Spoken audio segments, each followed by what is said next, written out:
Bonjour à tous. Ce week-end a débuté la traditionnelle foire internationale et gastronomique de Dijon. Depuis hier et jusqu'au 11 novembre, les commerçants sont de retour au parc des expositions et des congrès. 3 pays à l'honneur pour cette 95e édition, le Canada, l'Italie et le Vietnam. Également un village latino s'est installé cette année.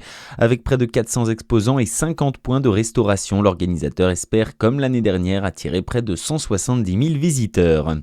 Grippe aviaire, une exploitation de la vallée de l'Ouche contrainte d'arrêter la production de volailles. C'est à Bligny-sur-Ouche que Valérie Desfaites a donné l'alerte au service vétérinaire mardi dernier. Les résultats positifs des tests en laboratoire ont entraîné l'euthanasie de 450 volailles de son exploitation.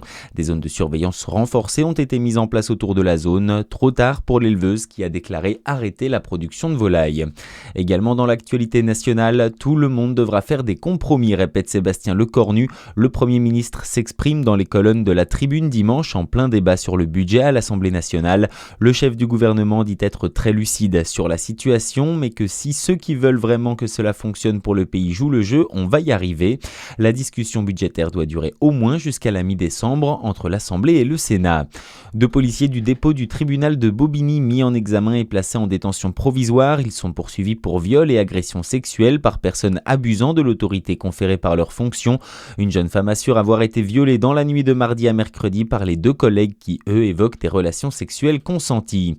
Et Halloween passé, les regards se tournent maintenant vers l'hiver et dans le Jura, c'est la saison de ski qui s'organise. À Septmoncel, le club Haut-Jura-Ski a annoncé son assemblée générale pour samedi prochain. Les grands rendez-vous du ski alpin et du ski nordique sont au tournant, bien que le manque grandissant de neige inquiète. Kirsten de Sticker, le président de Haut-Jura-Ski, a lancé la réflexion. On doit se diversifier, peut-être inventer une nouvelle coupe de ski sur roulette, propose-t-il. Bon dimanche à toutes et à tous sur Fréquence Plus.